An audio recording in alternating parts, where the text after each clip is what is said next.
You're listening to Question Reality. Question Reality with Priscilla Leona. Hi, welcome to Question Reality. I'm Priscilla Leona, producer and host of the show, and we are broadcasting to you live from Los Angeles, California.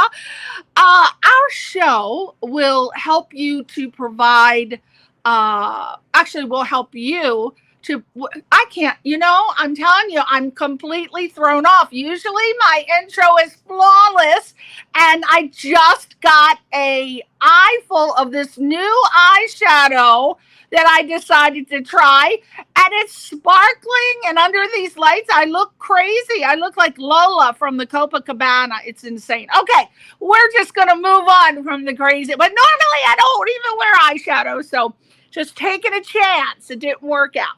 Okay, our show will help provide you with entertainment industry career advice from a diverse range of show business professionals. And they work at various levels of the entertainment industry, from front of the screen and stage, as well as behind the scenes. And we have, so many different professions. Okay, so it ranges from the tippity top, which is Oscar nominees, Emmy Award winners, Grammy Award winners, Tony Award winners, reality TV stars, and just a whole bunch of other professions: singers, actors, dancers, models, musicians, PR people, casting agents, managers, talent managers, you name it, we have them on our show. And if you would love to appear on our show, our entertainment industry career advice show, or refer someone, please reach out to us via our website, which is questionrealityradioshow.com, questionrealityradioshow.com, or you can email me at priscillaleona@yahoo.com. And if you missed any of our shows, well, shame on you, because we've been on the air since 2003. Half of my life I've been doing this show. If you missed any of the episodes, here are the ways that you can catch up. YouTube channel at Priscilla Leona, Facebook page at Priscilla Leona. Actually, you can't, that's my personal page. You can't watch shows there. You'd have to go to the Facebook page, questionrealityradioshow.com. We're on LinkedIn, X, TikTok under Priscilla Leona. And again, the website, questionrealityradioshow.com. And we ask you for an itsy bitsy teeny weeny little polka dot bikini favor. And that is, if you enjoyed our shows and you enjoy our guests, we ask that you please subscribe to our YouTube channel or any of our social media sites, and you give us a little thumb up, maybe a follow. Oh, we have a guest, Alan Santana. How are you, honey? Good evening to you too. I knew you'd tune in for that hot, gorgeous, sexy guest we have on today. Anyway, back to, we know Alan. We don't want to give it away. We're going to have to bring Alan on and tell people. But believe me, he is a person you want to know. Fantastic guy. Again, here we go. If you enjoy our show and our guests, please give us a little thumb. Everybody needs a thumb these days. And subscribe to our YouTube channel and all of our social media sites that I will tell you about again. Now, I was so excited to have this guest on. I cannot even remember where I first heard the name Jacqueline Murphy. I think it might have been my friend B.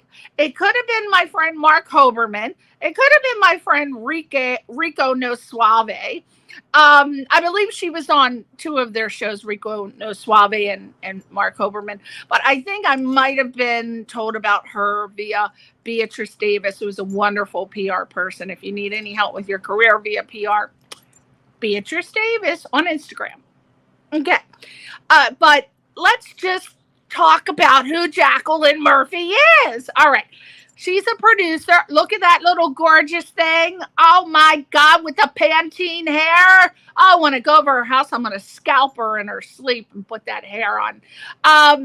She's a producer. She's a director. She's a screenwriter. She's an actress. Her website is jacquelinemurphy.net.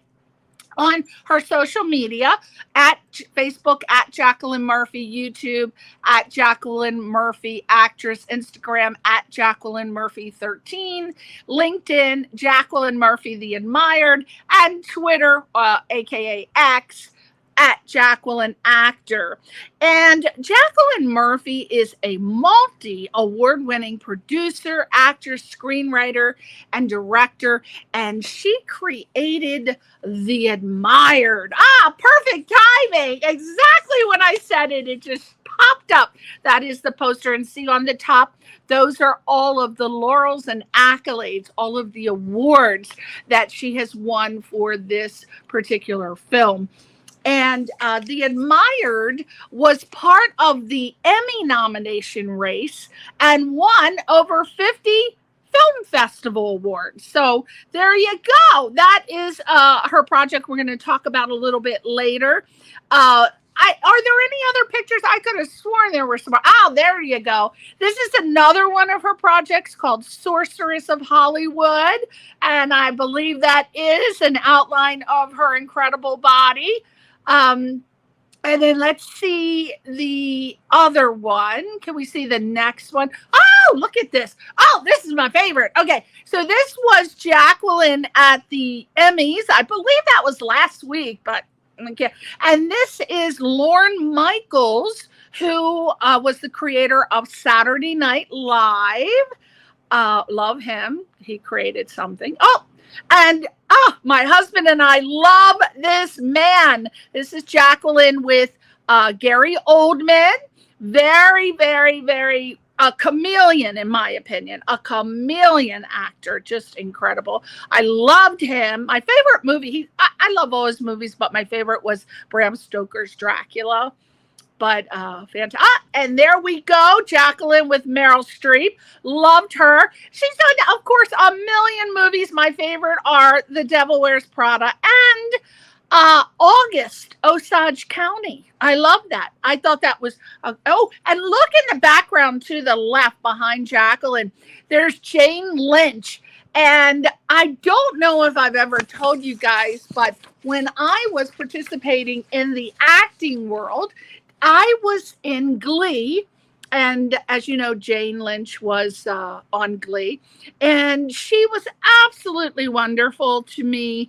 She was so attentive and loving, and it was just weird because I worked in a film with David Schwimmer from Friends, and we became friends, and I worked in one of his films, and at the wrap party, I met Eric Stoltz, who, as you know, was in Anaconda. Oh my God, too many to list. And I went to the wrap party, and he ironically ended up casting me. It's called, in the business, it's called Picture Picked. He picked me for this role in Glee, in which I had a scene with Jane Lynch. And that's just a little trivia there. Let's move on. Not too much about me. What? Now, here's Jacqueline with Dominic West. Oh, he's also one of my favorite actors. Don't we love him in The Crown? Oh, my gosh. I could go on and just talk by myself the whole hour, but forget about it. And then here is a picture of Jacqueline, as you can see her right there with her golden lame dress, I believe, and at the Emmys. I believe that's on stage. I think so. We'll find out when she comes on. So we're going to talk to her. Mark Hoberman, Priscilla and Jacqueline, two of my favorites. Well, Mark, you're our favorite too. So thank you for that, Mr. Mark Hoberman. If you have any questions for Jacqueline, please chime in. And then this is Jacqueline at what's called the step and repeat. I know a lot of you not in the entertainment industry don't know what those backgrounds are called. on the red carpet, but they're called step and repeats. And what happens is there's a long line. Alan Santana said, hello, Mark. Oh, I guess Alan and Mark Hoberman know each other. We're having a bonding session on Jacqueline's show today. But that anything you see in the background with the names of companies or associations, that's called a step and repeat. Okay, let's move on. Are there any more pictures? Oh, it's up. There's me. Okay, so without further ado, let's bring that hot, sexy little Jacqueline Murphy on. There she is. Welcome to the show, Jacqueline. Oh, thank you so much. It's so wonderful to be here, Priscilla. Oh, well, you had quite an introduction, and so does Mark Hoberman, by the way. Hi, yes. Mark. Yeah, I think you were on his show, right? I was, and he is so amazing and generous, and both of you really do so much research on the people you have on your shows, and actually it's just delightful to come on and and you spend so much time, so it makes people want to give their best. Yes, well, you look your best tonight with that Pantene hair. I was telling you earlier, my God, your hair is fantastic. As a person who's obsessed with hair, I just look at your hair and go, my God, how do you keep it like that? And I think you said you just had it blown out, right? No, I have a beauty secret. I had it blown out on Friday for the weekend. And my hairdresser, I'll give her a shout out, Christine Fields. She is the queen of curls, and she'll do my hair. It will literally last a week. And I get up in the morning, all I have to do is flip my head over and boom, it's there. So it's just setting the curls in the blow dry when you're blowing it dry, and using, a setting formula. But I'm busy. I don't have time to fuss, and I'm a minimal makeup kind of gal. And I just, like to look as natural as I can, because, there's nothing worse when people show up and it's like, oh, you don't look like what I thought you were. Oh, I know. So, but thank you for the compliment. But that's a great tip. If you find a good hairdresser, just, have her set when she's blowing it out when it's wet, have her do the curls then, and then use a curling iron to set it. Oh, good tip. See that? You want to have some star-looking hair? There you go. There's a tip. Now, first question. How were you associated with the Emmys? I imagine it was, as I said earlier, because your film was nominated, but I don't want to assume anything. So that's our first question. Okay. Great question. When I first moved to LA, 10 years ago, I was going back and forth between New York and LA because I started on the soap operas. I had been a registered nurse and played nurses on the soap operas, and broke into the Law and Order franchises, and started booking guest stars on there. And then worked with great directors like Martin Scorsese, Mike Nichols, Nora Ephron, Woody Allen, Ron Howard, all in New York. So I built those credits up and I came out here. And my first acting manager, Phil Brock from Studio Talent Group, who is now the mayor of Santa Monica, he grew up in Santa Monica, encouraged all his clients, all the talent at the agency, to go to the Television Academy, which is a beautiful building on Lankershim in Burbank with, oh my God, it must be a 20-foot tall statue of the Emmy. And I loved it so much. And then what you can do, you can become a member. And they're always looking for wonderful members. You have to have the credits, and you can go on to televisionacademy.com members. So if you've had speaking parts on various shows, I believe now you can have 50% independent, 50% network, ABC, Netflix, like that. You can become a member. So I've been a member for over 10 years. It's probably like 12 years now, Priscilla. And then in 2017, when I did my film, The Admired, they started to recognize short form drama, which are web series. They could be drama web series, comedy web series. And I took my film and I made it into a web series. I cut it to have the episodes, 6 episodes, which is what they required. It had to be vetted, has to be of a quality that is acceptable to the Television Academy. But it was so exciting because we got vetted and we got on the ballot, and I was able to submit myself for, you know, the producer and as the actress and writer and director. So that was on the For Your Consideration Emmy nomination ballot. And while I was doing that, I was winning film festival awards in London and Nice. We were in the short corner at Cannes, which is very prestigious, all over the world. Milan, here in the States, behind me, the Crystal trophy. There are all my trophies back there.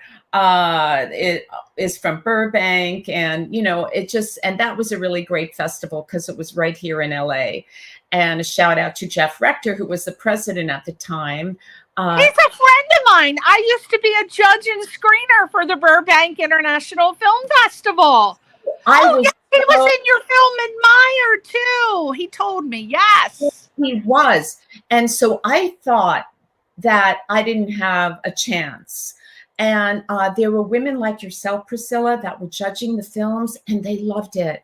And in 2017, like, more women were being encouraged to make their own films, and everybody was being encouraged to make their own content. So that was a win-win. So we still are winning awards for the film. During COVID, I hunkered down and I took 2 workshops at Sundance, one in fantasy writing, one in TV writing. I was certified, and I also took 3 years at Screenwriting U with Hal Krosman, who's a wonderful teacher. A shout out to him. And I became alumni and certified as a writer for film and in TV. And the course that he taught in TV was called Binge-Worthy TV. And right now, TV is ruling. TV is slaying it. And, you know, it's everybody wants, you know, I love going to the movie theater, but at home, you know, with Netflix and all the streamers, it's like you can get your material seen. So I took the Admire, the short film about an actress who makes a deal with the devil to time travel to 1940s Hollywood to be a big movie star. But then she realizes she has a magical talent within. It's genetic. And she can create her own breaks, and own magic, and give herself what she needs, which is my message to people out there, is to look within yourself to see what you have inside of you to make it happen for you instead of relying on other people. So that is a TV series now, and we're shopping it around town in LA. And I'm excited about it. And I love magic, and I love time travel and romance. And so, you know, you have to love what you do. If you're going to do this business, make sure you love it, because it takes a lot of energy, and keep it, you know, if it's a passion, you have a shot. Now you, the pictures that I showed, you are obviously flitting and floating around the town, which is exactly what I would have done. And you're taking pictures with everybody. And then I saw you on the stage. So my question was, you were there as a nominee for Admired. That's what you're saying? This time around, I went to the Emmys. I go every single year, Priscilla. This year, we were not on the ballot. I was on the ballot last year with Carlos Marino Jr. for Pepito's America, which I wrote, produced, directed, and starred in. He was the creator, but I wrote and directed 1 episode. I was in 6 episodes as an actress and producer. And we were thrilled when we got vetted again. It was down to the last minute, and Carlos and I were thinking, I hope we get on, and we did. And it was so wonderful because his project was about a Latin guy who comes from Mexico and wants to make it big in LA. And it's exactly, you know, we were like living what was happening in the script. And so I wanted to help him elevate, you know, Pepito's America. And so I reached out to my good friends, Tommy and Shelby Chong from Cheech Chong. And I just had dinner with them last night, and they're such a lovely couple, and he's so incredibly talented, the both of them. They really are great comedians, but Tommy has directed, he screenwrites. He's so much more than you see in a Cheech and Chong movie. Yeah. And they agreed to be in an episode of Pepito's. I'm running for mayor, and they're my big time financial donors. And so that scene, Carlos liked so much, he decided to use it for season 2 as the trailer. So we're in all the episodes of season 2 as well in the beginning opening credits, which is lovely. So yeah. So yeah, he was on my show. He told me about that exact thing you're telling me about. Yeah. That's exciting. Yeah, he's a great guy. He sounds very, very funny. I haven't seen him act, but I think he has great comedic timing. Now, you just went all around the Emmys, and how did you, because most actors are terrified to approach someone, say Meryl Streep and Gary Oldman and the pictures that you have. How do you go about doing it? Obviously, the men are looking at you going, oh, yeah, I'll take a picture with you. But is it different taking pictures, say, with Meryl Streep or the huge A-list actresses? How do you do it? Honestly, some of them I've actually worked with. So, for example, like on my IMDb page, Priscilla, I've worked with Robert De Niro. I had a scene in Goodfellas. So when I saw him and when I knew that he was going to be in the scene, Lorraine Bracco, Ray Liotta, and Julie Garfield, that day, he came over to me. What a gentleman. And he said, hi, I'm Bobby De Niro. And I said, hi, I know who you are, so that was huge. And even with Meryl, I had auditioned for Only Murders in the Building, and her work on the show is beautiful. So I try to find some common ground or mention to them how we might have met. And I met her like 10 years ago, also at the SAG Awards with her agent, Kevin Huvane from CAA. I believe he's from CAA. But both remembered me. Both were nice. I think as long as you're polite and you do have some common ground, or you can go over, like Gary Oldman from my acting class. I was studying with Risa Brayman. She cast Masters of Sex. And she refers to his acting so often. You said he was a chameleon. He's major. And I went to the Palm Spring Film Festival about 8 years ago, and I was at a party after they showed Tinker Tailor Soldier. And I met him. So I remind them how I met them, if I worked with them, if I auditioned with them, but it's always in some context. Like Dominic West, I was invited the first year I was here to the BAFTA Tea Party at the Four Seasons, which was a riot. And my friend Sue Wong, the fashion designer, who I always wear her gowns when I go out, she dresses me for everything. And she's actually gave me 30 gowns for the extras in The Admired and won 3 costume designer awards. Sue was there, with an actor called Nigel Daly. I think he's now Sir Nigel Daly, who was the president of BAFTA. And that year, Downton Abbey, the whole cast was there. Julian Fellows and all the cast from it, and Maggie Smith and Dominic West showed up. So I said hello. And then I also had an audition for The Affair. He was in The Affair. Remember? He was before he was the prince, the king in The Crown. And so gentlemanly and nice, but I say it in the context, we met here or we worked together, like Ron Howard, the director. He won an Emmy this year for a documentary he did. And I had a part in the paper that he directed. So again, it was like, oh, hi, Ron, I was in the paper, and they're just so gracious. And something, Priscilla, I think the more successful they are, sometimes the more generous they can be. And even the people that are struggling, though, it's the same thing.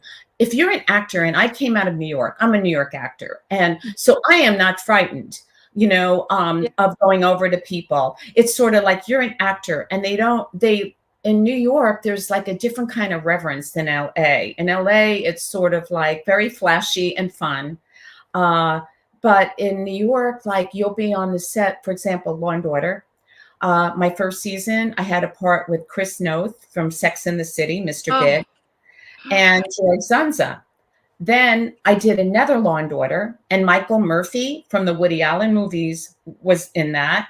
Courtney Vance, who's married to Angela Bassett, and who else? Oh, Vincent D'Onofrio. They were all in my scene. So, oh, wow. hey, how are you? You know, it's like it comes from that. It comes from working with them or becoming a friend, like with Tommy and Shelby. And Ken Davidian from Borat. Remember that heavy set? Sacha Baron Cohen. Yeah. He was also in Pepito's because I reached out to him. I wrote a scene. Sacha Baron Cohen was in it? No, Ken Davidian.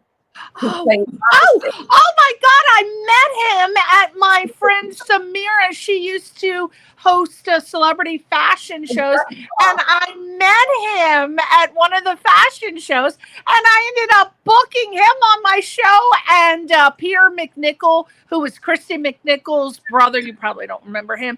And then I met, you do? And then I met John Barrymore Jr. Wait, the third. So I just ended up booking them all because I, like you, being from the East Coast, I don't care who you are. I'm not intimidated by. I don't care if you're the president, you're who you are. I will go up to you and I will talk to you.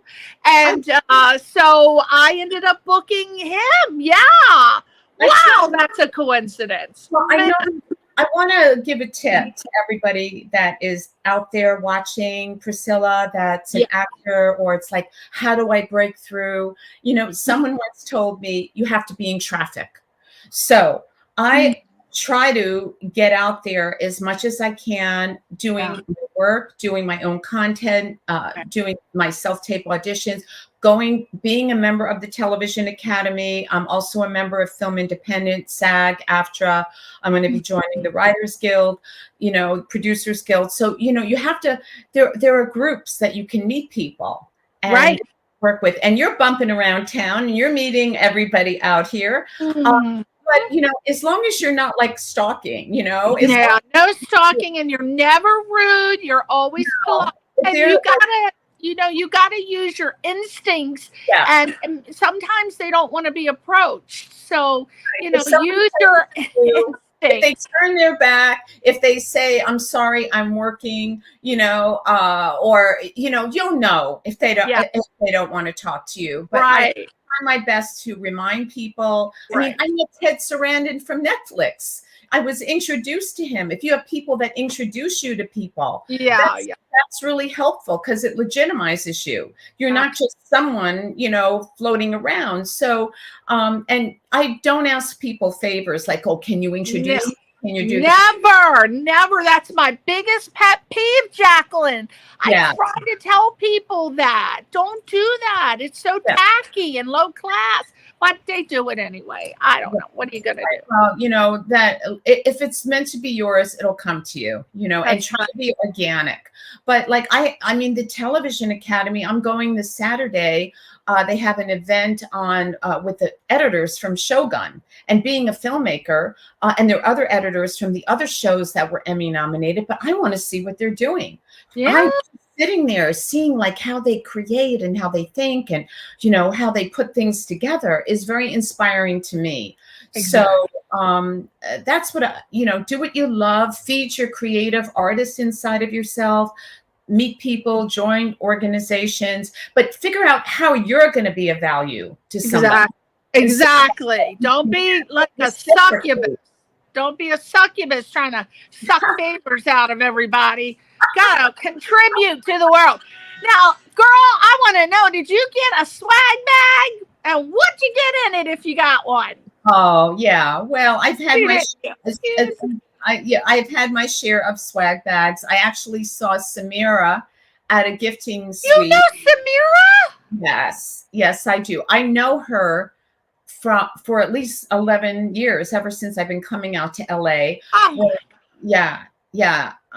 And she's lovely, and her husband, and I'll give a little plug for her. They have filming studios available if you are going to shoot a project. I don't know what the prices are, but yeah, she's really lovely. But and Mark and his brother, Mark Harris, they run a gifting suite, and they invited me. So big shout out to them. And I went to a few others. But, they have the typical skincare and occasionally a little jewelry or at the Emmys last year. And I go to the Emmys every year. Yeah. They had blow bar. Anyway, they were giving out hairspray and combs and things like that. At the SAG Awards, L'Oreal gave out lipsticks. Or Laura, different companies. They just want to promote their projects. So it's fun. I worked on the Samira's, the Oscar viewing gala, not last year, the year before. But she had asked me to be one of the interviewers for the Oscar viewing party last year, but I couldn't do it. But I'm going to do it for the Oscar this March 2nd. Are you going to be there? Well, you go to her gala viewing party? I've never gone. I just want to show you, like my Cinderella mug. I love it. Yes. It sort of has on it, but it's hard to wake up when you're out past midnight. But I do go to bed on a good schedule when I'm not going to certain events and everything, because I do like to stay. I like to work out. I like to do my creative work. But I'm a member of the Academy Museum. Okay. And they have an amazing Oscar party there. So I've been going for the last 3 years. Sometimes I go to Elton John's party. It depends. Every year it's different. It depends on what's going on, what you're doing, if they want you there. So there are a lot of variables that go into it.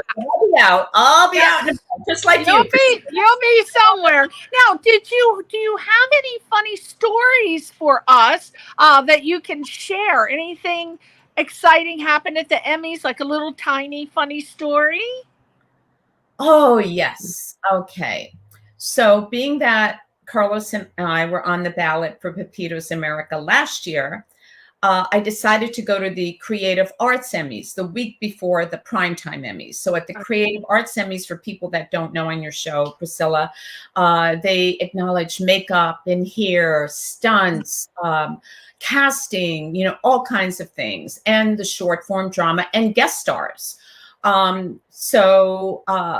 While I was hanging out, I ran into this amazing couple, and he was the stuntman for The Gentleman, Guy Ritchie's film. Yeah. And we became fast friends and had the best time. And that night he won the Emmy. And they loved me because I was saying, go here, let me show you around, let me make it easy. They had the two most beautiful children, 18 and 21. And I say, take your pictures here. So he wins the Emmy, and, I wanted to leave them alone. And so I went to the Governor's Ball. You go to the show at the Peacock Theater. Yeah. And for you in the audience members. So Peacock Theater, you see the show, you walk the red carpet, you go to the show, then you cross over to the LA Convention Center, and there's high security. There are like 5 points. You have to show your card, your phone with the app on it. You finally get in, and it's the most beautiful room with a 20-foot Emmy and lighting. And in the past, Wolfgang Puck has been the caterer for it. And they have fun little things you can do, like picture taking, or, those machines where you can move around and do something funny and post it. And I'm sitting at a table with my peer group governors, Kim Estes, he's the Performers Peer Group Governor, and the beautiful Kate Linder, who is on The Young and Restless. She's been on there for years. Yeah. They come over. Of all the tables in the room, there's like 100 tables, and they sit down there, and I say, hello. He goes, oh my God, were you sitting there? And so the wife said, it was meant to be. You have to have with us. So we were dancing. She had been a dancer. He had his Emmy, and he's like, hold it, take pictures with it. And some people are just like, no, I have to hold my Emmy. He's like, no, go and take it. So, but we took pictures, we had fun. So that was a nice surprise that I found friends, and that the gentleman, Guy Ritchie's TV show on Netflix is fabulous. They won their first Emmy for stunts because of, Mark Motro. So I was just happy for their family because they made the trip in from London, and it turned out so nice for them. So that was like a really happy moment. But I have a funny Ron Howard story if you want to hear it. Yes, I do. Okay. Well, he's amazing. So my friend Jim Meskimen, I bet you know him. He's the son of Marion Ross, who was Mrs. C on Happy Days, right? Gosh, yes. Yeah. So he said, Priscilla, knowing Ron Howard is a dream come true. He is so funny, and he's so down to earth. And so he was telling me all these wonderful things about Ron Howard. Never met him, but heard through Jim Meskimen. And it's true. He's so generous. But I don't know this. When I'm like 20 years old and I get a call because I had gotten my RN degree, my mom wanted me to have something to fall back on. And the very thing is what helped me break into show business, because when they would be casting nurses, they would see that on my resume, Priscilla, and go, okay, she knows what she's doing. So here I am living in New York, and I get a call for The Paper, the movie with Glenn Close, Michael Keaton, Marisa Tomei. And I'm the nurse, and Maurice in labor, and Michael is wheeling her in on a stretcher with the doctors and the EMTs and everything. But we do the OR scene first before we do the stretcher scene. And I'm covered up with a mask because she's going to deliver a baby, Marisa. So I look at Ron and I say, Ron, I'm going to pour betadine on her stomach. I would say this is going to be cold. He goes, oh yeah, Jacqueline, that's really good. Okay, do that. Go to lunch. I come back. Now I get my close up. I'm all happy. The mask is off. I'm just rushing her into the OR down the hall of St. Luke's on 59th in, New York City. And Ron looks at me and he goes, Jacqueline, he said, yeah. He said, say anything you want. And I'm like, oh my God. And so, because he knew it would be authentic, but a nice compliment for a director to look at you and trust you and know you're only going to make his movie, and like what you did. So that scene was with Michael Keaton and Marisa. So I went to see Marisa in a play. I went backstage and said hi to her. I ran into Michael Keaton here in Santa Monica at Huckleberry. It's like a little breakfast lunch store, and I always say hi. It's like I say, if I've worked with them, why not? Why not? Yeah. So what's the funny Ron Howard story?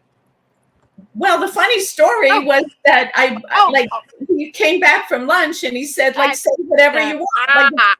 Dream, That is an actor's dream, that's for sure. Now, let's keep in mind, everybody, if you have any questions for Jacqueline, just text and we will see them pop up on the screen and she will answer any questions. Now, back to Sorceress of Hollywood. Love that title, by the way. That is, I believe, correct me if I'm wrong, you have a TV series and feature film based on the admired. Olivia discovers her, I guess you're Olivia. Olivia discovers her hidden genetic talent for magic. Moreover, Harry Potter. Now, how is Sorceress of Hollywood connect? It sounds like it's the same movie, is it not? Or no, where did Harry Potter come into being? I never wrote that. Did you? Maybe I did. I was trying to be funny. Where the hell did that come in? Oh yeah. I wrote that. Oh my God. I wonder if I got anything else wrong. Let me see. I wrote a TV series and feature film based on the admired. Olivia discovers her hidden genetic talent for magic. Move over, Harry Potter. That's the way I wrote it. All right. From your lips to God's ears. When I wrote the pitch deck for Sorceress of Hollywood, I have, it's sort of like, this is Film Magazine we were in. But, you know, I tried to give people visuals, you know, and so you have to do comps, what they call comps. So movies or TV shows that are like your TV shows. So one was Discovery of Witches. I like the Harry Potter. You know, things that are familiar, but it's in that fantasy magical realm. And it follows, basically, it's a female-driven narrative about Olivia Spencer, who loses her mom. And one of the favorite things they always did together was watch old movies like Veronica Lake and Rita Hayworth, which is what I really did with my mom. And, you know, my mom was an artist and always said you could be whatever you want. But always be able to fall, you know, to be able to. Plan A, Plan B, and Plan C. I try to tell them, Jackie. And well, you can call me Jackie. She called me Jackie. She called me Jack. People call me Jack. Most people call me Jacqueline, but growing up, it was always Jackie. Coming from an Irish family, Jackie, my boy. Irish, yes. So you were what is the status of that film now? Is that on a streaming platform or? Hold on, we got a question. Oh my God, Lafayette. Hey, oh my God, that's my girl. Favorite Kelly for you, honey. Thank you for tuning in. She was at the Emmys. Oh, was she? Yes, she was, and she's a partner in crime. She was in Pepito's America with me. In fact, I suggested her. We cast her, Carlos and I, gave a beautiful performance. And happy birthday. I know your birthday is coming up, Raquel. But yeah, we've had many a good time together. And, you know, it's a community. You work with people, you have friends, even with you. Like, I'm casting something. It's like, oh my God, Priscilla was so good for this. Like, I should put Priscilla in this. That's how people work. You know, you're there and they know your soul and they get the sense of your essence. And we have another one.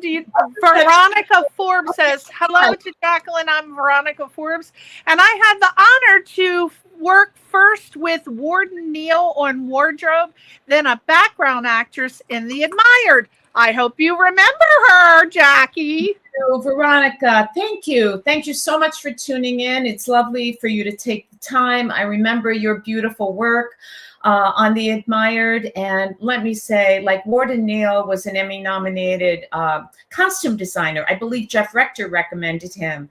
And then Veronica did a great job because, as I mentioned earlier, Sue gave us 30 gowns. So Veronica and Warden had to work very hard to make the scenes in the Cicada Club look really natural. Like, for example, like look at the Sue Wine gown. Look at the costuming that they did. Wow. Oh, and here, my beautiful friend Lynn Newton. She's there. Like, look, and that's the doors of the Cicada Cup. So you know, and a shout out to my other friend. Wait, I got Pam Morgan. She's a cook and an influencer, and she came in for me. But everybody was so inspired. You put the clothes on, you walk into the Cicada Club, and you feel like you actually time travel back to 1940s Hollywood. So we were going to build our set, but my husband, who always has to throw in his 2 cents, and he's, you know, I'm married for 31 years, together 34. He went to school for set and stage design and producing. And yes, Veronica, it is old Hollywood. And I always trust his taste as well.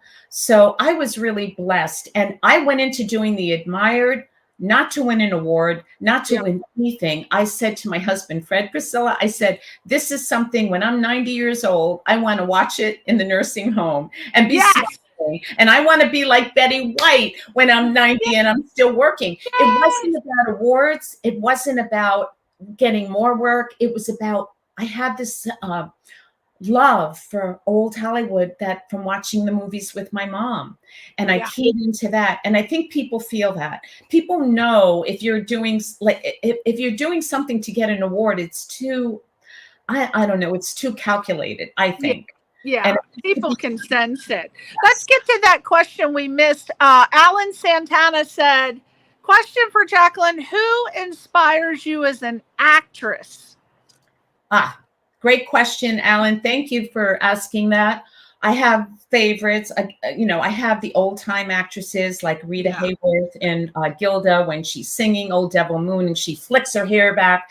They're just moments like that. Or Veronica Lake when she, lets her hair fall over her eye. There's certain mannerisms or things that they do. Or Meryl Streep, when she has to choose her baby when the Nazis, are making her make a choice, Sophie's Choice, I remember those moments. So that's why I'm going to start crying. So when I saw Meryl at the Emmys, her work on Only Murders in the Building is so amazing and nuanced. If only I could be half that actress. And I said how beautiful her work is, and she said, "Oh, I'm just bringing, a part of myself to the show."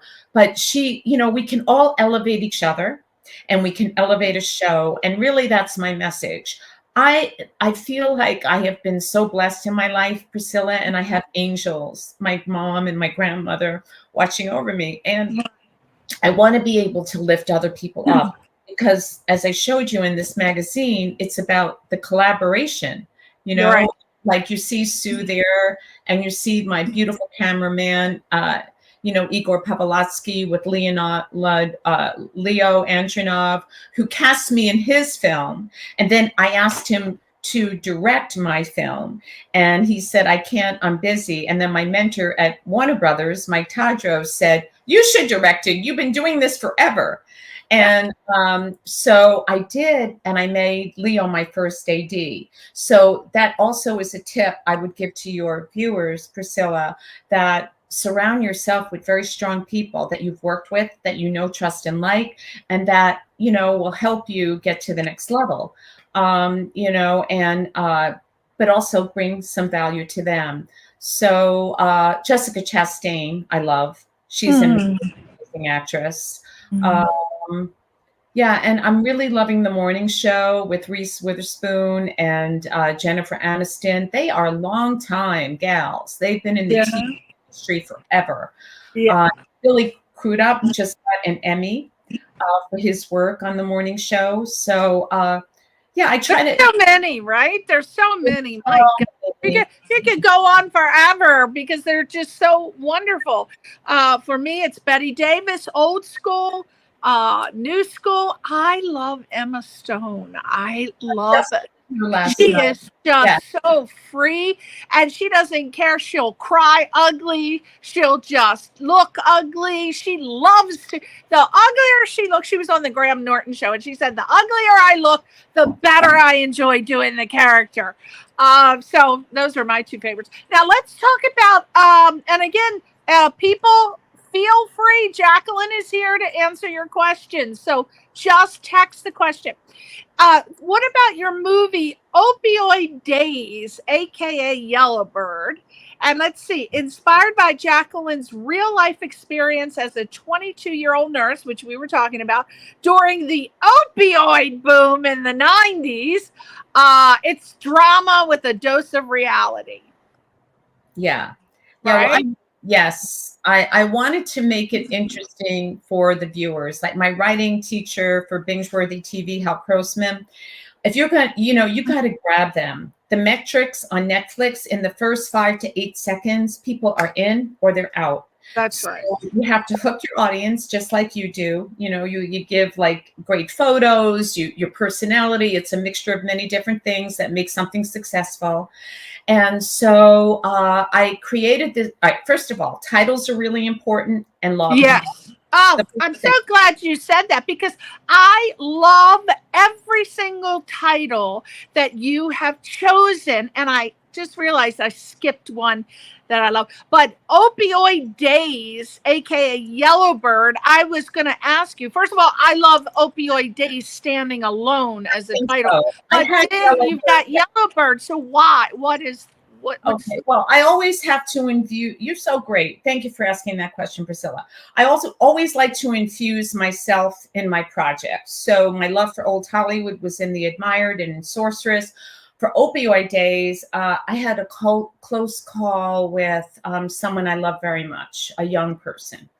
And during COVID, I said, wow, nothing going on in acting. I'm going to write my feelings about this and put it into a script, because taking the classes, I had the tools to do that then. And I didn't want to create something that was schlocky or half done. So I took these courses and got certified at Sundance and at Screenwriting U. So when I was young, I grew up in, I was the eldest of 6 kids, and we didn't have a lot of money. My mom was pretty unusual in that anything she heard on the radio, she could go to the piano and play it. Ooh. And her artwork was amazing. I have the room's a little messy. I don't know if you can see it, but maybe later on I'll try to show you her artwork in the bedroom here. But anyway, so she had this creative ability and really fostered it with her kids. And we didn't have money, really. We had to learn to entertain ourselves. So I would take my brothers and sisters out in the backyard and see a movie about Saint Bernadette and imitate praying to the Virgin Mary and having the apparition of the saint appearing, the whole thing. So I would do all those things. And when we were sad, she would always say, look at that beautiful sunset, look at that squirrel, or listen to that beautiful yellow bird. So when I was writing my script, I wanted to have like a diverse cast. And I've had my crushes growing up on handsome Latin men. And so I decided, and I used to love to go out dancing to discos on Long Island. And this is, of course, before I got married, but I still love Latin dance and I still do social dancing. And so I Googled how many yellow birds are in South America. And there were like 3,000 species.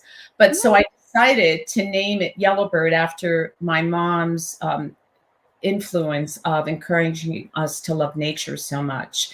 But beyond that, it's a spiritual of listening to your intuition and your own voice of what you can hear when you slow down and you are in nature. I think we all get a little more present and become aware, like when we're walking on the beach or feeling the wind on your face or hearing a beautiful bird, or sometimes, do you ever see a butterfly or hummingbird and think, I wonder if that's a spirit from the other side? I mean, I do, and I feel like it's my mom showing me, I'm here, I'm watching over you.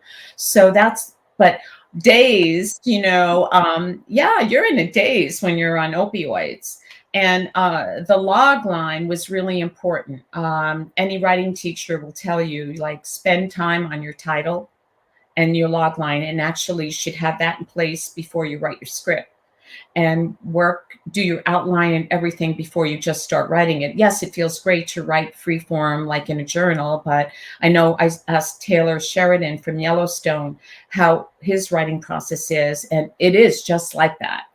He just writes, he's that genius, but I'm not. I've got to have my outlines and hone I go with how I learned it. So the log line for Opioid Days is a recovering substance abuse nurse and a wealthy pharmaceutical heiress join forces to bring down their dysfunctional fathers, the award-winning biochemist who gambles, and the pharma king, the father of the heiress. So I wanted to make it a little more juicy. So I put in all these elements to it.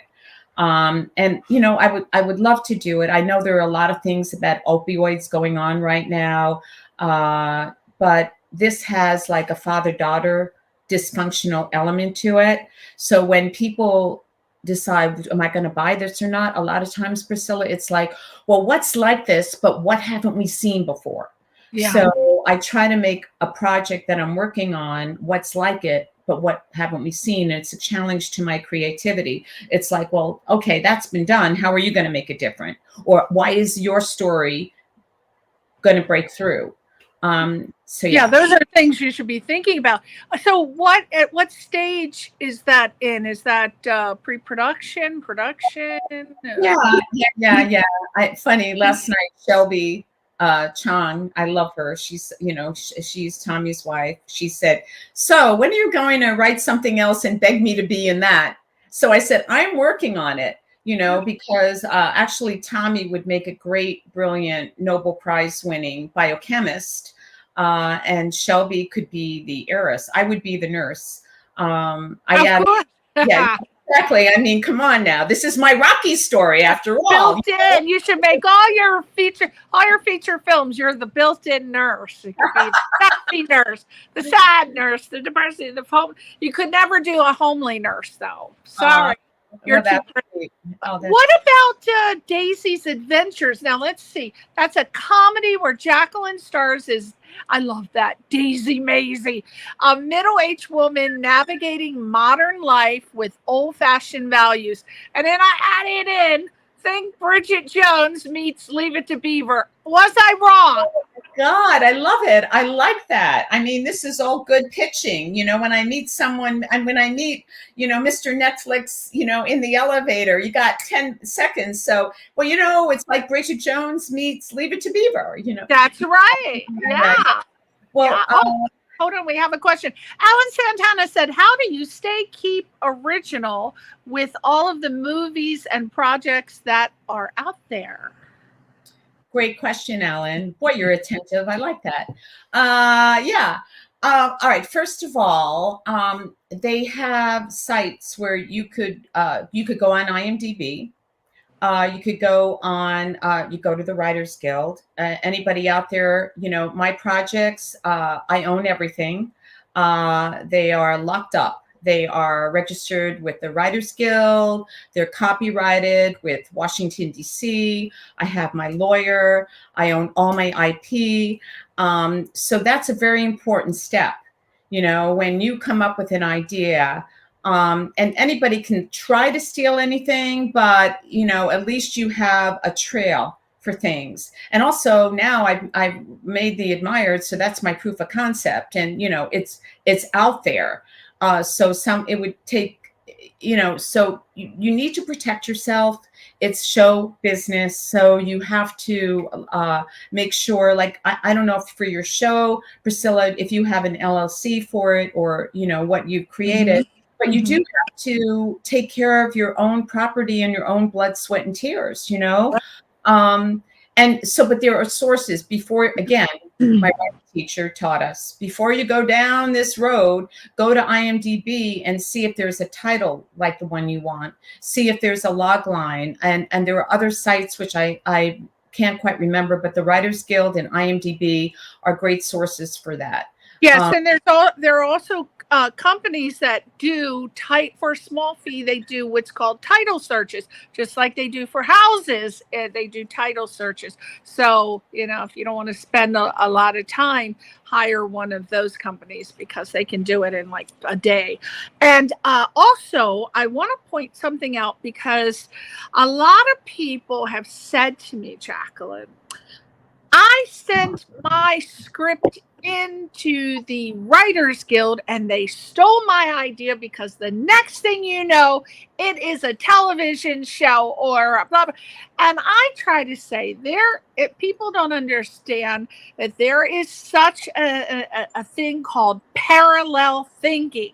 So you may come up with an idea and there's somebody else that's coming up with an idea at the very same time that you are. And maybe somebody across the world, maybe 5 years ago, maybe 10 years ago. But it's kind of like you're not the only one that came up with the idea all the time. There's this is a scientific thing. It's called parallel thinking. It's basically who gets it down first and who does it first. That's how it's going to get done.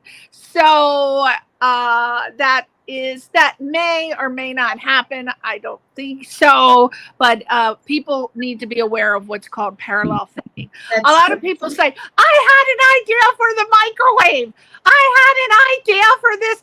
And well, what did you do with it? you sat there and thought about it and blew it into the wind, and somebody grabbed it and they did something with it. So parallel thinking is a real thing. You're absolutely right. I've heard of that. And even that's why I said, like, I'm steering more towards Sorceress right now than the opioid story, because there have the Matthew Broderick Painkillers is out there.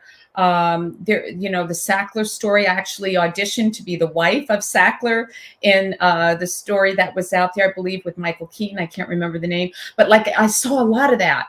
So I actually consulted with somebody, and they, you know, they said, I really like this about your story, the dysfunction in the family. And you know what? As a nurse, when we're working with addicts or families, you want to be able to help the family heal and relate better. So I thought, well, that's the message. I'm a nurse. I helped families. So here we have another question here. Yes, we do. Veronica Forbes. She said, I've become a published author just last week for my passion project, The Witch Who Was Late to Halloween. I love that title. See, that really reaches my brain. Good one, on Kindle and paperback. I will be on Audible soon. I think she meant ever. Have you ever adapted script to a book? I know what she means, Priscilla. Yeah. Yes. And I'm in the process of doing that because, you know, I tuned into this woman who gets a lot of movies made on Hallmark. And I love Hallmark. My dream is to be in a Christmas movie on the Hallmark Channel. I'd be happy just being a background actor waving. How about you and I will be friends going through the snow, you know, slipping on the mountain or drinking something. But this is a great tip for everybody. And Veronica, you know, you're on to it. If you have a project that's already written as a script or an idea, if you make it into like a movie, a book, then that increases the value because you have more intellectual property. You make it your own IP. So if I were to write my story as the nurse, opioid days, and even if it's like a 60-page book, publish it on Amazon. We can do that now by ourselves, self-publish. Yep. That's more IP that builds the value of what you have. Last night, we were watching Lord of the Rings or whatever, or Discovery of Witches. Those were all books.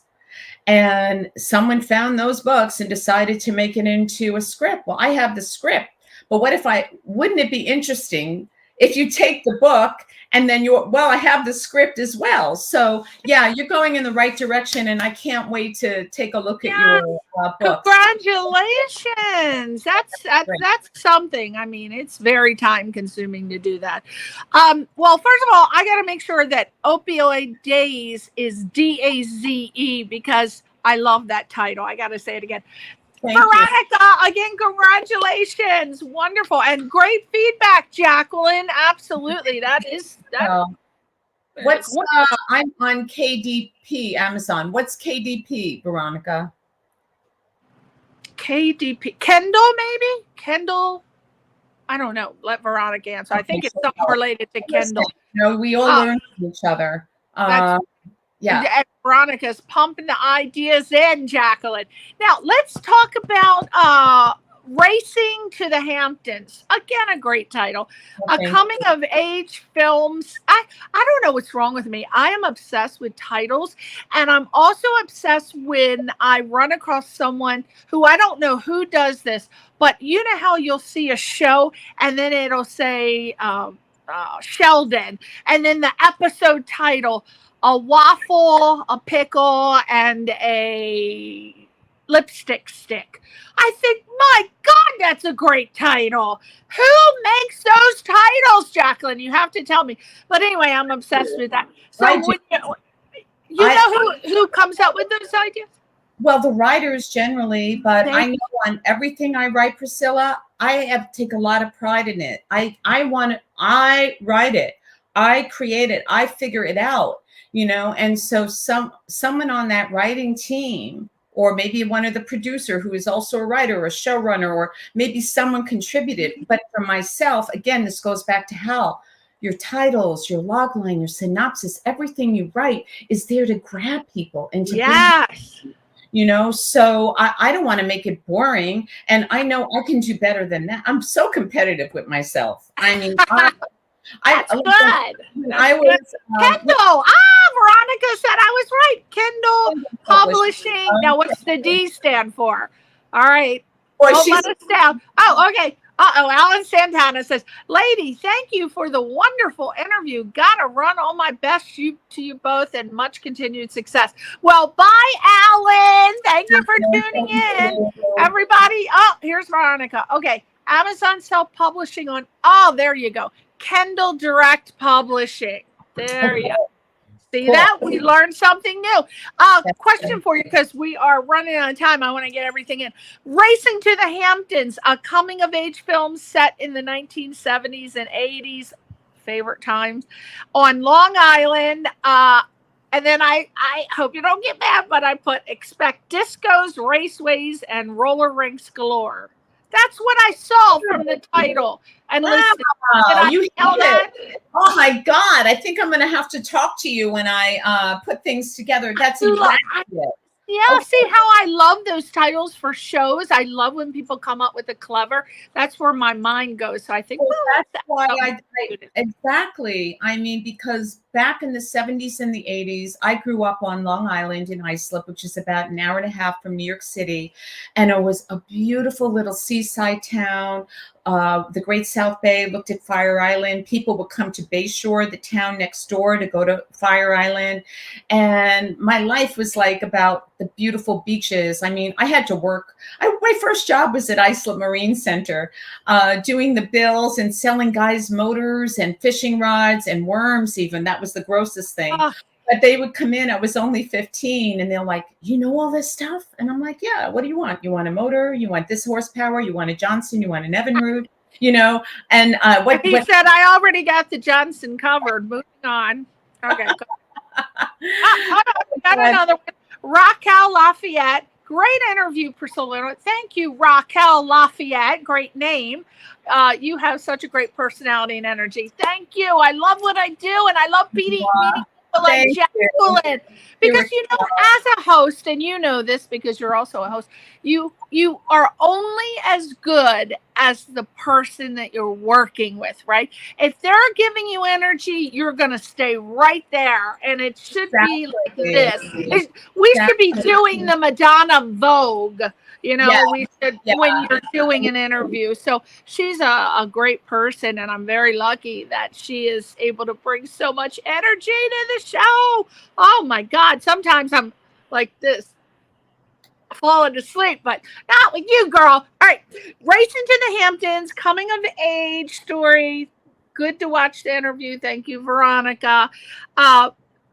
Okay, so discos, you had me at discos, raceways, and roller rinks galore. I'm all over it, because that is my childhood too. I mean, you know what? So, we have to get you in a dancing scene, either on Opioid days or in girl, I used to rock the Casbah back in the day. I am not a person to toot my own horn, and you'll very rarely hear me say anything that I do very well.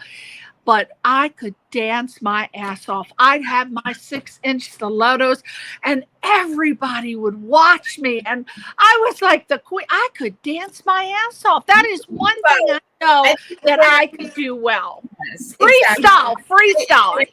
If I'm ever sad, I like to get up and move out and take my dance classes and get me going, because music makes my brain better. And a lot of people. Yeah. Jacqueline, very weird thing.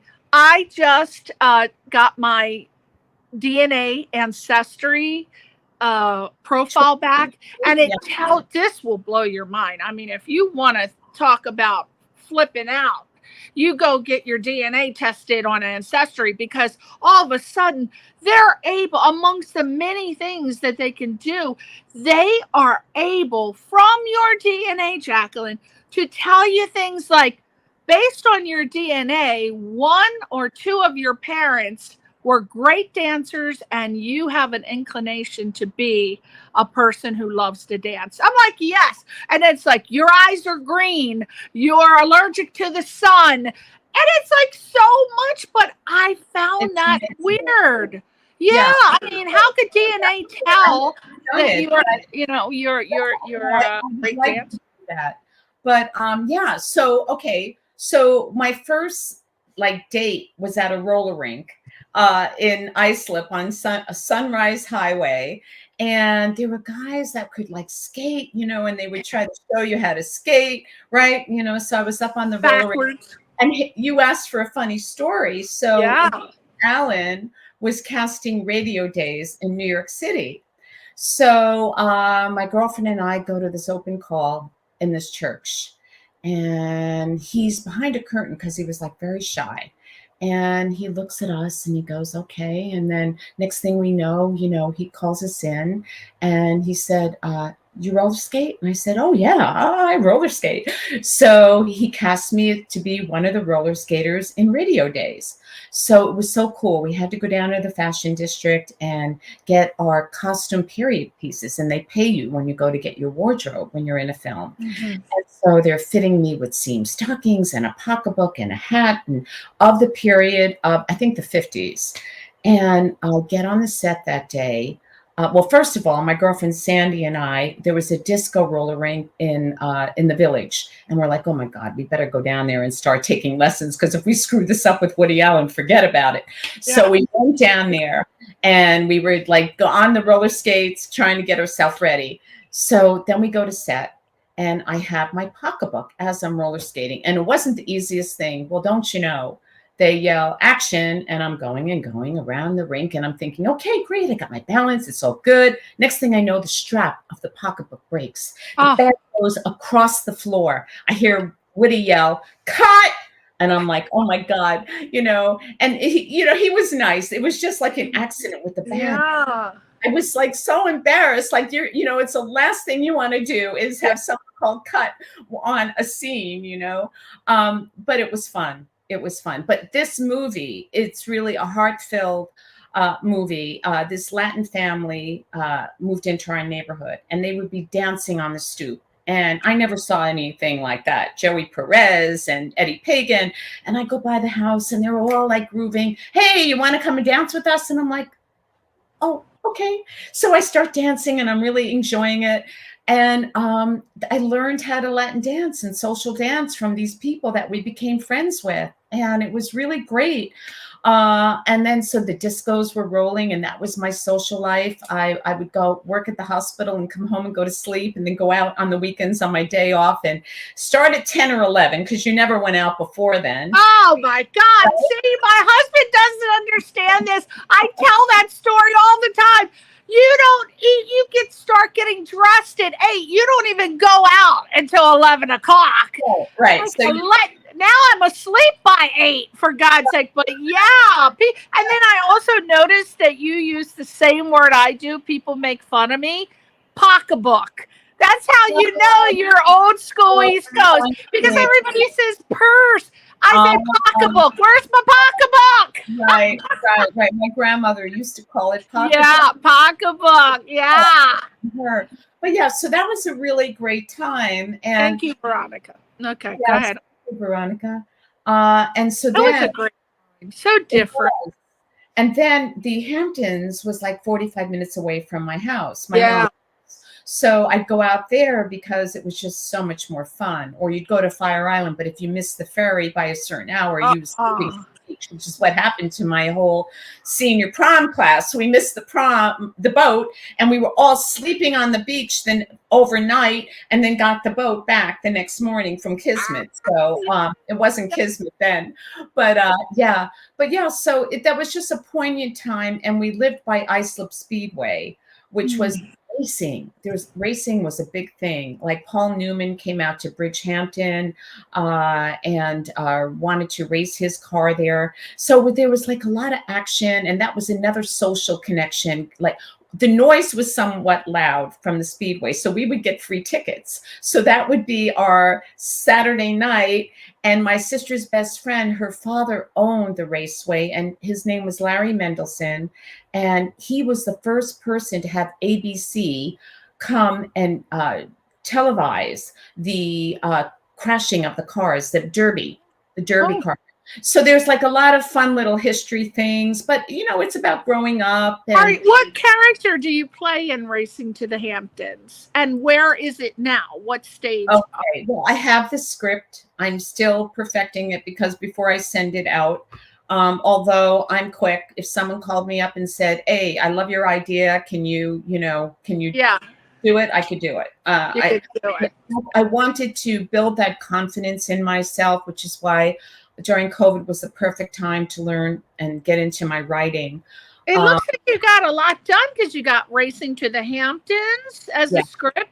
You got Opioid Days as a script. Well, that was the first one. That's way done. Yeah. And Daisy's Adventure too. So you're ready to go. Somebody says, "Hey, let's make it happen." You're on it. Now let's go to your entertainment with Jacqueline Murphy. That is Jacqueline dives into the entertainment world, sharing stories and interviews with industry insiders, plus travel and more. Love it. That's right up my alley. Tell me about. Now, is that a podcast that you have? Yeah, we're on E360 along with Mark Koberman and Rico Nosuave. I'm up on there. Right now. It started back in 2006. I was asked to interview Ang Lee, the director, and Maya Lin and Eve Engsler at the Asia Society. And there was a strike. So I thought, oh my God, this is just great.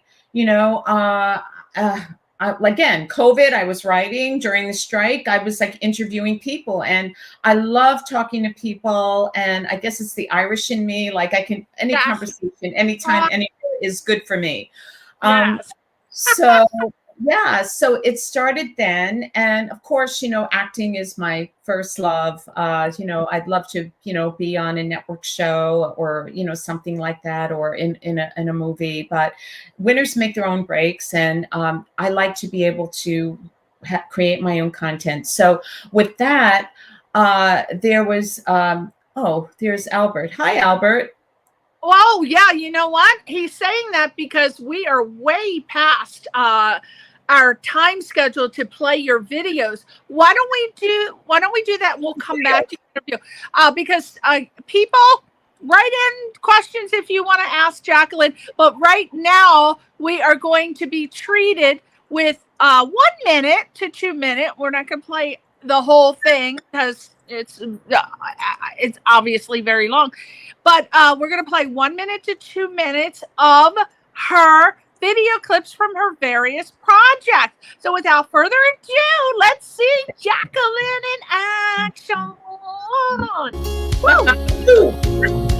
I'll give you my decision tomorrow. How does this work for my calendar, Miss Trudeau? 9 a.m., Judge. Have you seen Billy? Or just sit down for a minute. Sure. Listen, I didn't get a chance to read the script yet.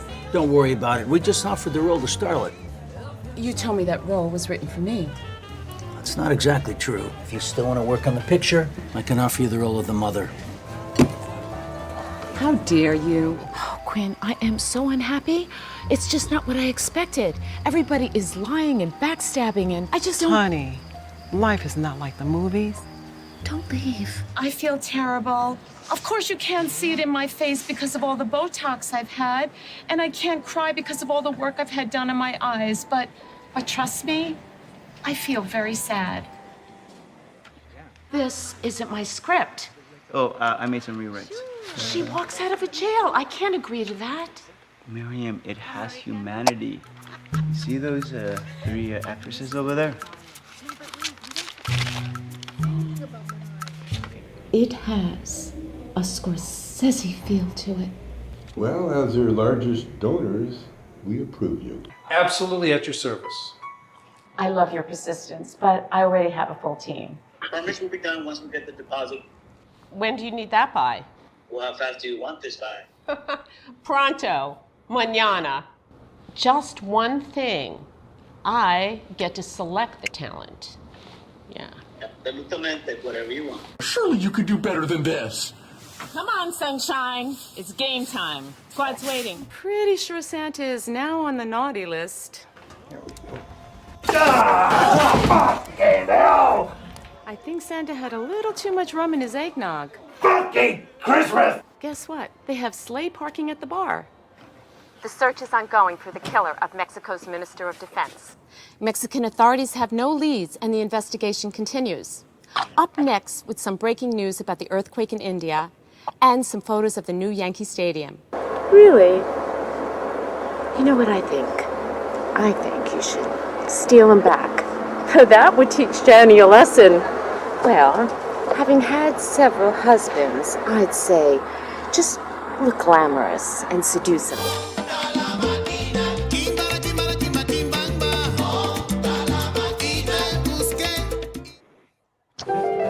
They keep saying I'm right for the part and someone else gets it. Can't you think about something other than your work? This is my dream. I apologize for the interruption. And who are you? Mr. Z. I want to be a glamorous Hollywood movie star. Everything has a price. This is the ticket to your future. Once you do this, there will be no turning back. Agreed? Agreed. Tonight, we have a very special guest, the award-winning actress, Miss Olivia Spencer. I've been looking all over for you. Hi, please. When you're admired, Olivia, I love your work. I'm your biggest fan. your heart you never need to worry. Sam. Why don't you sit down for a minute? Anything for the head of the studio. We just offered the role to Starlet. And I can't wait for you to play my mother. Someone's in love with you. Your husband's career has been doing poorly. When are we gonna be together? I want my life back. With you. Hi, I'm Jacqueline Murphy. Hi, and I'm Jacqueline Murphy. I'm Jacqueline Murphy, and it's Academy Awards night. I'm Jacqueline Murphy. Hello, Jacqueline. How are you? Oh, ça va, c'est très bien. We had a lovely time in Sundance together, and I think we're on the same schedule. Now, Cheryl, I've been watching you on Ray Donovan. My amazing friend who's nominated on Abbott Elementary. That's right. Cheryl, you are an inspiration and a life changer. Thank you. We'll keep you on your seat. You'll never be bored with us. I'm a New York actress, and you have inspired me all along the way. Is there any advice you could give us? Just follow your gut. It's better to know the devil you're dancing with. Well, and in our case, you know that's right. What a treat to have Freddie Wexler on the carpet. I just happen to know you from New York. I know your mom and dad. She's amazing, very talented. Gloria, your daughter had a song that you put in the Broadway. Yes, you are going to be on Broadway in a new show coming up with Kelly O'Hara. That's right. Talk to me about I Need to Wake Up. I won an Oscar, 2 Grammys for the movie An Inconvenient Truth. That was amazing. And I'm here with the handsome, talented... Thank you. Vincent Paul, I'm so happy to be here. You've manifested your career. Manifested it. And empowering other women. I love that. But you know, these plans take a long time. They do, and you put your heart and soul into everything you do. I'm here with the man of the hour, Mr. Ted Baer, who I believe started the Movie Guide Awards. We started the Movie Guide. No, back in the day, I actually worked on The Cosby Show. It was brave of you to deal with a subject like that. And let's be clear, it was more brave with the survivors who showed up to tell their stories. I love that you said that too. Thank you so much. Hey everyone, I'm Jacqueline Murphy and I'm with Sandra Santiago. and we're at AFM. One of the 2 young ladies I'm interviewing with is one of those people who I discovered indirectly. She was already doing great on her own, and that's Jacqueline Murphy. You were so multi-talented yourself. Hopefully your film will be a helping hand that someone will feel I'm not alone, and you shed some light on that. Exactly. And I really love that. So how do you find that as an actress? How do you go into that dark side? Hi, Wolfgang. Whoa. You have a lot of charm. That's probably why they gave you the honor. I wish you all the luck with your new venture. Well, thank you so much, and you are one of the best in the media, and you're one of my mentors, and it's great to see you. Kate is involved in so many wonderful things, and she's also a friend. She was in the Christmas parade going down Hollywood Boulevard looking glamorous and beautiful. He's going to make his directorial debut in, please tell me, David. Linked. Well, winners make their own breaks, and I really love David's messages. I am the fashionista of the show. With this outfit. Yes. What are you wearing? Well, no wonder they cast her as the fashionista. You went through the Music Cares program for rehab. The care that was given to me also led me to be of service. You're really amazing. It reminded me of the Beatles. Thank you very much. That's a very big compliment. Yeah, just premiered at Sundance. Is the name of the film 10 Lives or the song? It's or an both? animated film. The song is called See Me. So here I am, feeling on top of the world.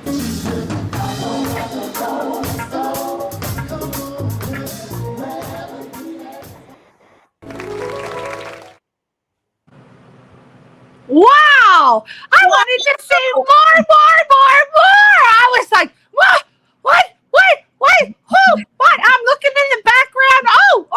Oh my God! How exciting your life is! Aw, thank you. How can you stand yourself? Like I said, I have angels. I feel blessed, and I always pay it forward whenever I can. Well, you're a great interviewer. I mean, you have such a natural connection to them. They have been interviewed. These stars have been interviewed millions and millions of times. And usually they try to just say one word or maybe just a little bit, and they want to move on. They want to move on and get their swag back. But you have the ability to know a little bit about them or the project or something that keeps them present. And it keeps that eye contact and keeps them locked in and engaged to the moment. And that's very difficult to do. Oh my gosh. Well, thank you. Especially coming from you. I mean, it's for me. Hosting's a difficult job. And a lot of people, you make it look easy. It's not. Honestly, Priscilla, for me, like I said, like my husband laughs at me, I can walk into any room and start a conversation. It's fun for me. It's natural. Like someone said to me, are you going to prepare for Priscilla tonight? And I said, no, I'm just going to go. Like, it's like even in acting on the stage, I prepare ahead of time. Like I went on, you amazed me. You had all my links and you put so much thought and you did beautifully. But once I'm there, I'm present. I'm having fun, because if I'm not having fun, I'll do something else. Right. And, I love what I do. I knew from a very young age that this was it. At 3 years old, I was watching Mae West with my grandfather, and then they go out to have dinner with company, and no one was paying attention to me. And I put on red lipstick, high heels, and my grandmother's fake fur. And I walk into the kitchen, and I adored my grandfather. And I go, hello, big boy. Why don't you come see me sometime? I had no idea what it meant, But I was imitating what I saw. And I was enjoying it. And I also, how do I break the ice? All these adults are talking. How do I get them to see me? And make them laugh and connect to me. So it's been a while since I watched my hosting reel, but like I was saying, how do I talk to people when I'm out at a function? It's like, I find something about them or a connection that I had with them. And because I know about me, I don't need to hear myself talk. I want to learn about other people. And just like John Bon Jovi said, I want to make a memory, Now, I have to ask you this, because it seems like we love the same old stars, but you haven't mentioned my absolute obsession, and I want to know if we're compatible, okay? Mae West, oh my God, I love her. But how do you feel about Jean Harlow? Oh my God. Okay, I told you about my mother's artwork. Hold on. Hold the fort. Oh my God, don't tell me you love Jean Harlow as much as I do. I can't find anybody who loves Jean Harlow out here. This painting is huge. I don't know if your audience is going to see it, but this is Jean Harlow that my mother painted. And hold on. With a little Betty Davis eye action. Oh, I love that. And, this is my mother's artwork. And that's I have it. she said, "What colors do you want me to make it?" And I said, you know, my apartment was, I had these sponge sheets that were pink and turquoise, so she custom made it for me. Yeah, so we love Jean Harlow. Yeah, Betty Davis, Jean. Oh, my absolute favorite, Betty Davis. Woo! That woman could walk in a room and she would own it. And I love confident women. I can always sense when they're not confident and they're waiting for their line to be read. And not too many old actresses did that, but a lot of them did do that. But boy, that Betty Davis and Jean Harlow and Marilyn Monroe, I hate that she gets a bad rap. That woman was a very intelligent woman, and not a lot of people realize that. She was a very good actor. Oh, I wanted to talk about your, when I was watching your reel, your comedic timing. Oh my God, it was so good. I loved you in that one scene when, see, you were taking your glasses off, and I could tell that you weren't planning on having such a hard time with them. But you made it work. And I know that wasn't supposed to happen, because I always know that, but you fit it into the scene. You made that scene work. And thank you. Yeah, it was a great mistake. They say accidents happen, but then I thought, oh my God. And like, you know, when your instrument was sharp. So I said, oh my God, when I put them back on, and if I go like this and I'm looking like an old lady, like what the hell is this beautiful girl? Yeah, you got to think about that's another thing, people. Even if you want to be a dramatic actor, take improv classes. Yes. Right? Yeah, I took improv at Stella Adler Studio. When I came here, my manager, Phil Brock, who I said was now the mayor of Santa Monica, he encouraged, I went to the Groundlings. I studied there. Yeah, and my husband is hysterically funny. And I swear to God. Who is your husband? You keep saying your husband. What is his name? Fred. He has a different last name. Yeah, Fred. Yeah. Fred and Jackie. I like it. That could be a sitcom. Is he in the entertainment industry too? He has a total love for it. He went to school for set and stage design and producing.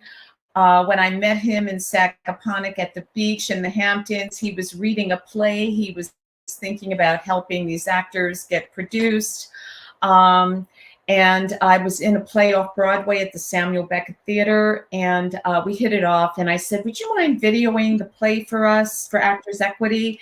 And he said, sure. And I just knew. And fast forward, he took a commercial producing course with Manny Eisenberg, who was a big Broadway producer. And he met this guy, Mikado Noguchi. And Mikado went to Lincoln Center and saw the Blue Man Group. Now we're talking 1990. I had just met Fred, and we had a VHS to decide whether we wanted to invest in the Blue Man Group or not. We had to walk up to this walk-up, put the tape in the guy's VHS, and we said, Fred looked at me and he goes, what do you think? Should I invest? And I said, yeah, it's good. It's different. And fast forward, and here we are. So, you know, he got involved in the show on Broadway, Bryan Cranston's All the Way, where Bryan played LBJ, and then HBO picked it up and had a show with Bryan Cranston, who's incredibly talented. And, you know, Fred got a picture of Bryan, but it really, we got involved and it worked out because we not only did well with the show, but we did the movie. So yeah. And so when I'm doing my work, Priscilla, like he's a businessman.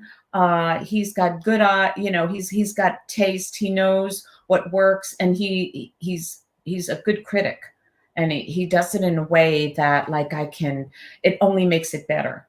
And on set, the days that we were shooting The Admired, oh, we had our share of issues. He and the guys had to pick up a moving van truck and move it so we could get out. We had a tsunami hit us when we were shooting in Malibu, and the lighting guys couldn't get the truck up the hill. And I said, we are doing this today. We were shooting in John Stamos's old house in Calabasas that he sold to my friend. And you have to be creative. So I said, everybody here, most people have SUVs, right? I said, take the equipment out of the van, put them in the SUVs so you could get up the hill, and we're doing this. And we did it. Just matter, the camera broke. This camera here, the one that he has around his neck, somehow, maybe, I don't know what happened, but I knew another cameraman who lived close by. I called him up, Lawrence Lee. I said, Lawrence, can you bring your red Dragon here? He said yes. He came down, saved the day. We had an hour break. We broke for lunch. I'm like a first-time director, you know, and these things are happening, and you're almost like, it's surreal, Priscilla. It's like, oh my God, I got to deal with this though. You're a troubleshooter. You're a troubleshooter. Well, you get her done. It's like when I was a nurse, you know, things happen. And it's like triage, you know, like, you know, I'm not letting the patient die, not letting my film die. It's not going to happen. I see. My movie. Well, it sounds like you are living your best life, your only life. So I hope it's your best life. And we look forward to seeing big things, more big things, because you've already done big things. I mean, what more do you want, Jacqueline Murphy? You're already living the life that most people would sell their soul for, so you should be happy. But that's why I did the movie. That's right. That's right. Well, we want to thank you so much for coming on the show today. I could interview you till the end of time. I'm going to beg you next year to come on my show because to beg. I'm here. Yeah. Jacqueline, we got to do a Christmas movie together. Because I can see you as Mrs. Santa Claus. I can see it. Me? No, not because you're big, but because you would be like a sexy Mrs. Santa Claus. You would be like the Santa Claus where there's Mrs. Claus and then Santa's seeing a sexy Mrs. Claus and then Santa Claus makes you dress up like Mrs. Claus, but you're too sexy. So he's like, okay, I got to end it. Oh, God, I'm creating a whole Christmas movie. My God. You write that. You write that and let me know. But I would be more like the fairy godmother who cut like the good, like Glinda. Who's the good witch in the Wizard Glinda. Down, and I will give everybody, you know, like a little. But don't you think you look so hot and sexy in that Mrs. Claus with the short? I'm talking like thigh-high little fur skirt here. I think that's what we need to put you in, the sexy thing. Yeah. Sexy Santa. Sexy Yeah. But thank you so much. And please let me know when you have updates on your projects so that I can, you know, advertise them on my show. I can say, hey, Jacqueline Murphy's movie's coming out. We gotta support her. We gotta support that girl. All right. So thank you so much for coming on the show. Thank you, Priscilla. Oh my God. I want to meet you in person because Rico just came from Chicago and I said, well, what did you do? I was sick or else I usually go out with him and hang out. And he said, oh, I was with Jacqueline Murphy and we did this and that and this. So the next time Rico comes from Chicago, can we do dinner up in here? We got to hit the dinner table. Yes. Absolutely. All right. Yeah, okay. Yes, that would be great. Well,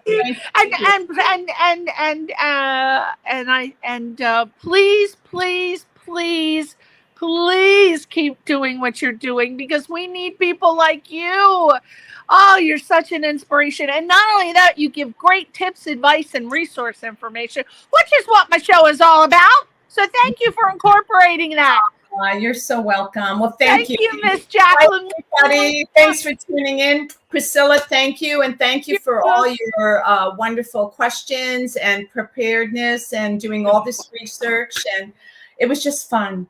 You know? Yeah. And I look forward to us having dinner. We're going to talk more Marilyn. We're going to talk Jean Harlow up in here. Yes. Look at Betty Davis, too, with our pocketbooks. Okay, honey. See you later. Bye. You're listening to Question Reality with Priscilla Leona.